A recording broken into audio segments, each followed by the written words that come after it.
এই হচ্ছে আমার পৃথু মৃদুর জন্মস্থান। মানে এই হসপিটালে আমার পৃথু মৃদুর জন্ম হয়েছিল।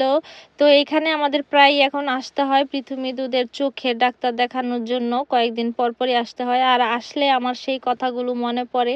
আসলে অনেক কষ্টে আমার এই সময়গুলি পার করছি। সেটা হইতেছে যখন আরকি আমার ডেলিভারি, তো ডেলিভারির প্রায় ১ মাস আগে আমাকে এখানে ভর্তি হইতে হয়েছিল। যেহেতু টুইন বেবি, তাই ওরা অবজারভেশনে আমাকে রাখবে।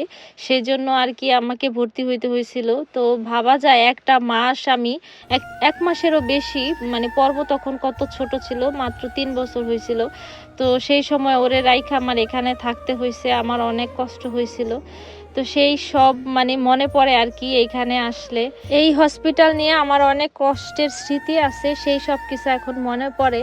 যখন আমার পৃথু মৃদু আরকি মানে ডেলিভারির ১ মাস আগে আমাকে এখানে ভর্তি হইতে হইছিল। কারণ হচ্ছে যেহেতু আমার টুইন বেবি হবে, তাই ডাক্তাররা আমাকে আরকি পুরোপুরি অবজারভেশনে রাখতো। যে কারণে মানে বাসায় থাকলে যদি বাই চান্স কোনো উল্টাপাল্টা হয়, সেইজন্য আরকি ওনারা আমাকে বলছে যে কোনো রিস্ক ওনারা নিতে পারবে না। সেজন্য আমাকে ভর্তি রাখছিল। তো ভাবা যায় একটা মাস আমি আমার ছেলেকে ছাড়া ছিলাম। ও এত ছোট ছিল, মাত্র ৩ বছর ছিল। তো সেই সময় ওর জন্মদিনটাও আমাকে আসলে আমি তখন যে ভিডিও কলে দেখবো সেটাও দেখতে পারি নাই। কারণ আমার যে ফোনটা ছিল সেটাতে আবার হচ্ছে নেট অন ছিল না, মানে নেট ওপেন করা যাইতেছিল না। তো এই কারণে আমি মানে ওকে দেখতেও পারতাম না। আর ও এত ছোট ছিল, সেভাবে কথাও বলতো না, ১টা ২টা কথা বলতো। তো এইগুলা নিয়ে আমার খুব কষ্টে কাটছে সেই সব দিনগুলা। মানে একটা মাস অত ছোট একটা মানুষকে রেখে আমার এখানে আবার থাকতে হইছে।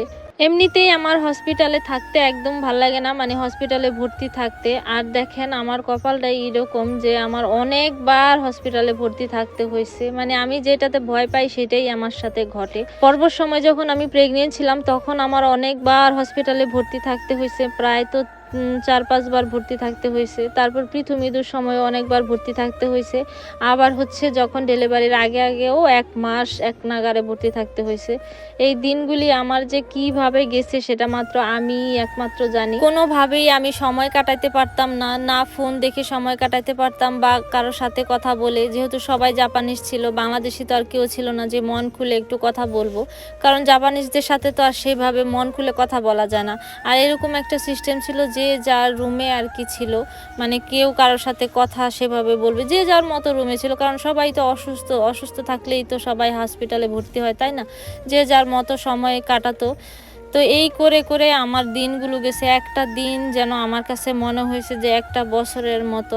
তার মধ্যে মানে আমার মা আসতে পারবে কি না সেটা নিয়ে খুব টেনশনে ছিলাম, যে যদি না আসতে পারে তাহলে আমি কিভাবে আমি এই ২ জনরে একসাথে, ২ জন বলা ভুল, ৩ জনরে একসাথে আমি কিভাবে দেখব, কি করব না করব আমি কিছুই বুঝতে পারতাছিলাম না।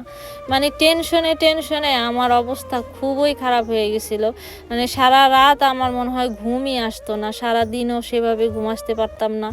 মানে কিভাবে যে আমি কাটাইছি সেটা একমাত্র আমিই জানি। তারপরে হচ্ছে শুনলাম যখন যে না মা আসতে পারবে, তো তখন মনটা একটু ভালো লাগছে।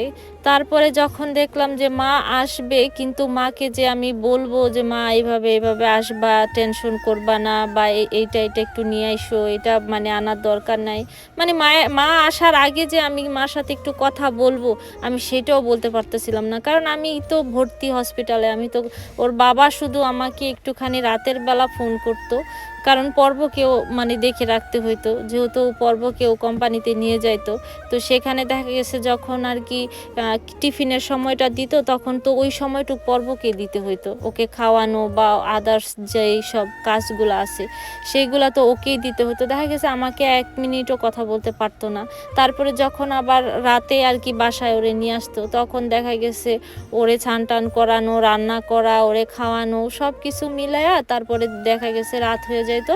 তো তখনও আমার সাথে কথা বলতে পারতো না। কারণ আমি আবার এইখানে আবার আমাকে রাত ৯টার মধ্যে আর কি সব কথা সেরে ফেলতে হইতো, ফোন করা যাবে না। মানে ৯টার পরে আর বাইরে বের হওয়া যায় না, এরকম আর কি।